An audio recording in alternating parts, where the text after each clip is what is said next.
All right, we're back for another Friday financial wrap-up with Mr. Michael Zuber. How are you, buddy?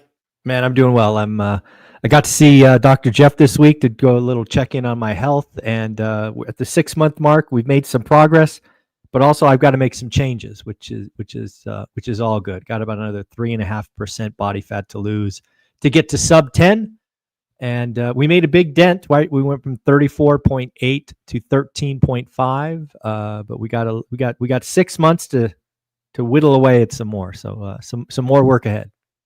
Doing the work. Michael Zuber's doing the work. Dude, I love what you're doing, man. So let's get into the show. This is July the 18th, 2025. Man, I am so excited. Tell everybody about what you're doing with Everyday Wealth Builders. Yeah, one of the things that I am trying to understand is what are we building with one rental at a time, right? One rental at a time is the book, the YouTube channel. It's what Olivia and I did. It's our story. But as the community is growing, as I'm attracting more and more millionaires to kind of our network, I've been struggling with, I don't know if it's creating a title or a flagship that we can all get behind, because I think everybody knows one rental at a time. Sometimes it goes by ORaaT, but it never felt like our collective community. And I came up with some names the other day, but felt really good about this one, and thankfully the community agreed. So we're going to be called the Everyday Wealth Builders from now on. That's the category. I'll create a couple of a hat or something, some merch around it, just to know who we are. Because again, I've been very clear, right? Building wealth, you just got to become a lead at something, and it doesn't have to be single family rentals. It doesn't have to be rentals at all. So I feel really good about calling our community Everyday Wealth Builders. And I think everybody who's in our community kind of looks at that and goes, yeah, that's who Zuber is. It's doing the work every day. It takes time. First 5 years suck. It's a decade. And I think we're all trying to build wealth. So I feel really good about that after playing with it probably for a month, trying to figure out who we were, who could I get behind, or what could I get behind, but more importantly, what the community can get behind. So I think I've settled on where we're going to be called the Everyday Wealth Builder. So I think that's who we are. And if you agree or disagree, let me know in the comments. But that's how I feel. I feel the same way, and I want to say also, just tie it together, that you were talking about a book that was really popular in the 2000s, which was The Millionaire Next Door. Yep. And it talked about kind of everyday people, a barber, a butcher, a baker, teachers, policemen. Yeah. Yeah. You didn't have to have a CEO type C-suite, income, or be some rock star salesperson to get there. And so I love what you're doing with Everyday Wealth Builders. Well, I think it's us. I appreciate when you say me. It's this. Nothing about this community is just me. I would be nothing without our millionaires that come back every week. I'd be nothing without the people that watch us live. Typically we have 150 to 200 people watching us live. Even my videos that don't get a lot of views still get 500, right? Think about talking to an audience of 500 people, right? That's awesome. Yeah. So we're helping everyday wealth builders stay engaged, get motivated, answer questions, remove barriers and traps. And I just feel really, really good that we are the Everyday Wealth Builders. It just fits, I think. It's a we thing. I love it. Let's keep going. Let's talk about inflation. What happened this week, and tie it together, CPI, PPI, break it all down. Yeah, one of the things that's very clear is the Federal Reserve, the folks that control the funds rate, which influence long end, have seen inflation be the boogeyman, right? They've talked about the summer months, inflation coming through and being higher than expected. And we got our first two inflation prints this week. We got CPI and PPI. We'll get PCE later in the month. But the good news is we can actually calculate PCE now that we've gotten both CPI and PPI. So really, barring a shock, we know all three numbers at this point. So we'll go through them. So CPI came out on Tuesday, I believe. And as expected, because again, I've been warning about this since January, given the base effect, CPI was going to go up. And it went up indeed. It went all the way from 2.4 to 2.7, right? Which normally speaking is a big move. But you got to remember, last year we dropped off a negative number, right? We dropped off negative 0.1. So it was going to go up no matter what. And it did. Core went up also, didn't go up as much as expected. It went to 2.8 from 2.7, but up nonetheless. But if you dig into CPI, which you really had to do this month, it had a little bit of everything. If you were looking for tariff impact, you found it. Toys, computers, furniture, it's there. If you were looking for disinflation, it was everywhere. Cars, used cars, services. And again, we're a service-based economy. So at the end of the day, CPI came in as kind of neutral. And I guess the last thing I will say, inside CPI, there was a big oil shock, right? It seems like distant memory at this point, what went on with Iran and Israel, given we don't really talk about it now, but when the CPI data was collected, oil had spiked. Oil was up, I think, 1%, which annualized is 12%, and it's a big contributor. So that was kind of a head fake, right? Because oil came right back down, and will likely be a tailwind next month. Yeah. So I think CPI came in as a big nothing burger. Certainly nothing in there would call for a rate increase. Probably nothing for a rate cut either, because again, it did go up. Now PPI. PPI, remember, I've always tried to show with you that PPI is kind of a leading indicator to CPI, right? CPI is what you and I pay at the grocery store. PPI is what the grocery store pays the wholesalers. And PPI was expected to come in on month-to-month 0.3. It came in at 0. Yeah. 0. Like, where's this inflation boogeyman, people? It's not there.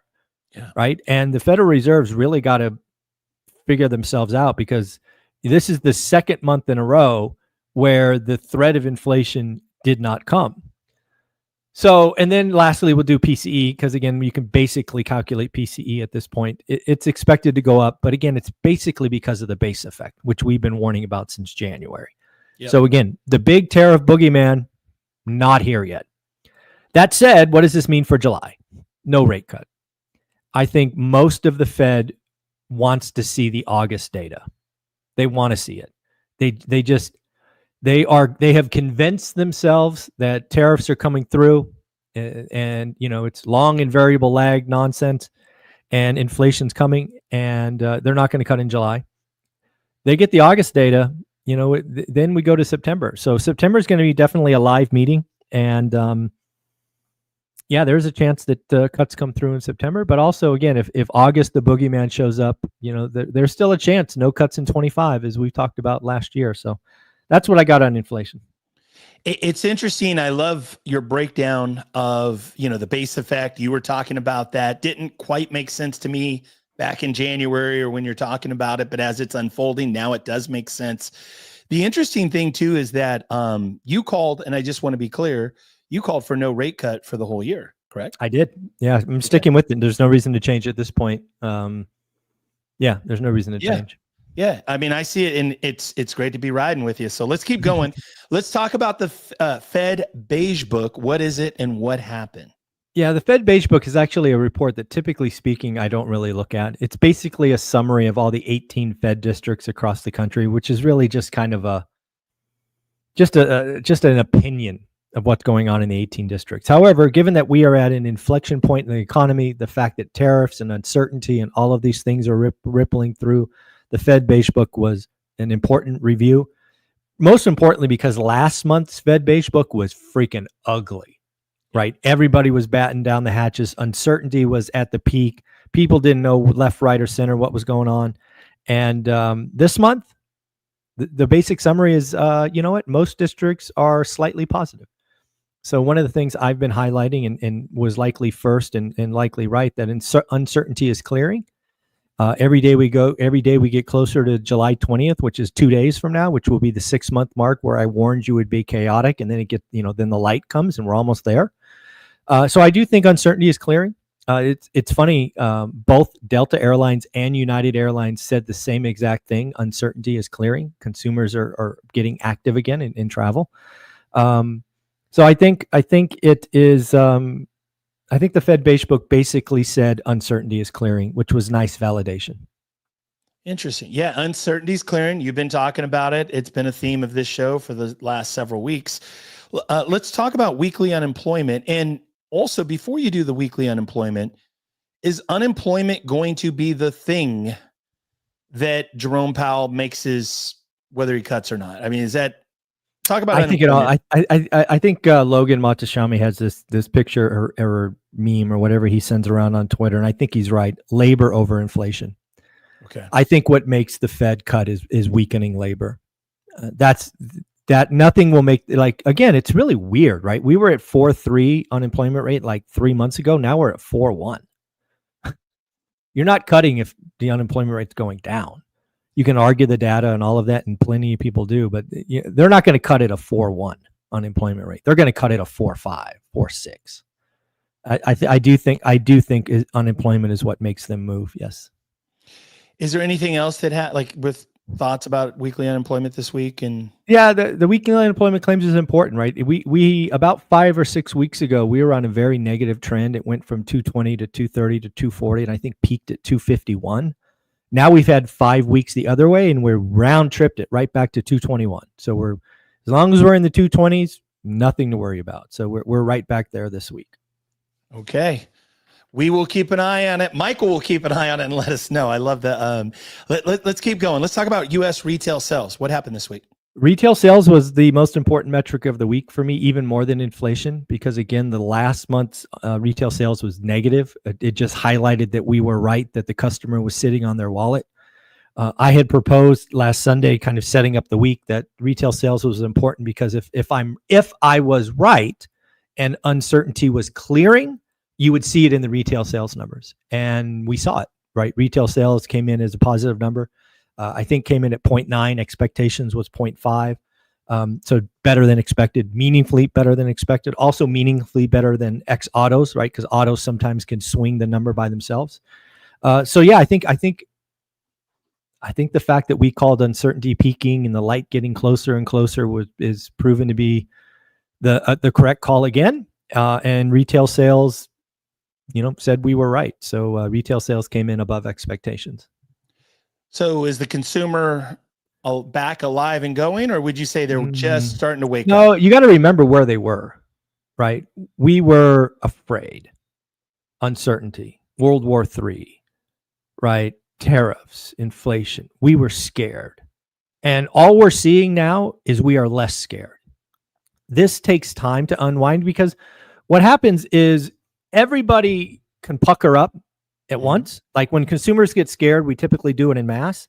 Yep. But then they unclench in pieces, right? The people that are maybe at the top 10% unclench first, and right, we get scared all at once, but we don't get unscared all at once. So right. This is just the first of likely multiple positive beats, and it's kind of why I think July and August are still weak, especially in home sales. But by the time we get to September, and if we're right and uncertainty is all but gone, we will start building from there. Got it. Okay.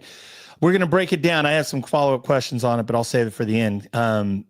Specifically how it works how it'll influence the market. Let's talk about housing starts. What happened? Yeah, housing starts an important one, right? We're really a real estate channel, and housing starts have been going the wrong direction. Home builders confidence weak, all of the scary things. However, home building or housing starts surprise to the upside. Surprise to the upside. You got to really remember though, when you look at housing starts, it's kind of a misnomer. It's single family homes is a category, but multifamily is another category. So if you scratch the surface a little, single family homes contracting, which you would expect, but multifamily is growing. I think multifamily was up almost 5%. So really, when you see, when you see the headline "housing starts exceeds expectations," it wasn't what you and I would call housing. It wasn't single family. It was commercial. It was multifamily. But again, we need more housing. And builders are, what's a builder supposed to do today, right? Everybody's scared. They're right buy downs. They're eating margin. They should contract, and they are. Interesting. Well, obviously, housing, builders, multifamily. It's interesting that difference too with the multifamily. Is it in the end you got institutional investors that are just going to keep building? And well, I think Ken McElroy's been on the channel a couple of times in the last 3 weeks, and he's building. Why is he building? Because he sees this big void, vacuum in the market, right? Because when you're building an apartment building, you may break ground in 25, but you're not delivering to 28. Yeah. And he's basically like, guys, there's been like 2 years of nothing. So, right. If we don't break ground now, we're going to be in a hell of a position, in 28. So I think what you have is a lot of people kind of following Ken's lead. A lot of the big money people like Blackstone and those guys are like, wow, we got a problem right around the corner. So that's what I think is happening. We will keep our eye on it. I love it. Let's talk about Coach Carson. Who is he and what is happening in about 15 minutes? Yeah, Coach Carson, obviously small and mighty investor, bigger pockets, legend, a weekly guest on my channel. We're lucky enough to say. But something I'm trying to do is get more and more of our millionaires in front of my school audience. I typically try to do these Sunday morning at 8 a.m., but for some people like Coach, they like to take the weekends off and disengage, which I fully respect. Same with Thatch. So when that happens, I change my schedule. I don't typically do anything except this show on Fridays because I take it off as well. But given that Coach takes the weekend off, we're going to do a special school live Q&A with Coach Carson in about 14 minutes inside school. And, I just want to thank him, for saying yes. And again, all these live conversations are part of the value of school. So you can talk to other millionaires and leaders in the space. And, I look forward to that. And something else that just happened this morning, Cody Davis, somebody who was a part of school, I think last week or the week before, he had just started a Gen Z accountability group every Saturday morning at 8 a.m. So tomorrow, Saturday at 8 a.m., Cody Davis will be leading the, I think it's the 8th accountability group inside school. More importantly, now that Saturday spot is full, we have 7 days a week. 7 days a week, we have different accountability groups, at least one, which again goes to the value of the group. And school is where new wealth builders and wealth builders go to grow. So if you are an everyday wealth builder and want to be part of the family, plenty of opportunity there, 67 cents a day. You guys know the drill. And if you want a free month, you just got to work with Mark, the financial firefighter. He's got, I think, 20 spots left that he'll cover the first month. So work with Mark, get your first month free. So I love it. Folks, get involved with school. It's $20 a month. Right now there's a special, the financial firefighter, he'll pay for your first month. He reimburses you. It's $20 a month, folks. And again, school, what is it? It's an online community. It's spelled SKOOL. And you can literally go online. They have an app. You can go on the App Store, Android, iPhone, SKOOL school, and then just look up one rental at a time and then get involved. So Michael, let's talk about opportunity. Let's finish strong. Talk about what is the opportunity right now. And then even leading into the end of summer, leading into the fall, the end of the year, how should we be navigating the waters for the best opportunities? I love that you asked this. It's funny. Adrian Hernandez took over my channel earlier in the week. I don't know when that video comes out. I think it might be today. But he basically said the same thing. So Michael, I see what you see, but yeah, help me make money. So I have a couple of thoughts there. First and foremost, if you're a buyer, right, investor or first-time home buyer, the next 2 months, in my opinion, are likely going to be the best of the best time. Why do I say that? Well, first off, inventory is clearing. So we're getting, there was a 47% increase in delisting. So what does that mean? That means we're starting to realize who doesn't need to sell. The people with wish pricing are leaving. What does that mean? Well, that means whatever's remaining are more highly motivated, right? Somewhere between, really, really want and then need to sell. So that's a good thing, right? As somebody who is looking for the most disrespectful offer and the best deal, I want to buy from a motivated seller. So the market is clearing. Second, competition. Competition likely will never be lower. July and August are not typically great months, and they will definitely not be great months. Again, I'm calling them to be the low of this cycle, this 4-year cycle. And that's, again, good news. I want less competition. And, rates really aren't moving. They've been essentially flat for a year. So make sure the deal works, cash flows day one, all the normal, wealth building, things we talk about. But I'm taking my shots personally, right? Las Vegas has more inventory than we've had in a long time, something like 7 billion. Days on market are really long. So I plan on being aggressive and seeing if I can get something. Because I think what happens as we get to the September, I believe, that rates will be coming down a little. And I think the uncertainty will have finally cleared completely, right? We talked earlier about, people clenching and unclenching at different times. I think you're going to see a surprisingly strong fall. And again, I've made a call and now bet on it. I've bet with another millionaire, Anna, that existing home sales for September, which will be reported in October, will exceed 24 and 23. So I'm not changing my playbook. I don't typically change my opinions as we go through it. And I think the best of the best opportunities of this buying cycle will be July and August. Now, flip the script. If you're a seller, it depends on what kind of seller you are, right? I have unfortunately talked with a lot of flippers who have inventory on the market that's getting old. And I just have to remind you that, oh God, 6 months ago, I warned all of you, buy better, right? I warned Adrian, I warned Omar, I warned Jason, I warned everybody that you guys got to buy better. You're going into what could be a pretty dark time. And if you're not adding holding costs, you could go bankrupt. So first off, I told you so. I mean, I don't know what else to tell you. Buy better. But you should take a small loss instead of hoping for better times, because I don't think July and August are going to be great. So if you're at 45 days on market now, you could be at 90 by the time September gets here. That's a lot of carrying costs. If you are a homeowner and you don't need to sell, I would wait for better days. There's no reason to compete with other motivated sellers. Right. And if you can, right, if you can wait to next spring, probably do that. Right. It's like, we're living here. We're going to live through the summer. We'll spend Christmas here and we'll list in February or March.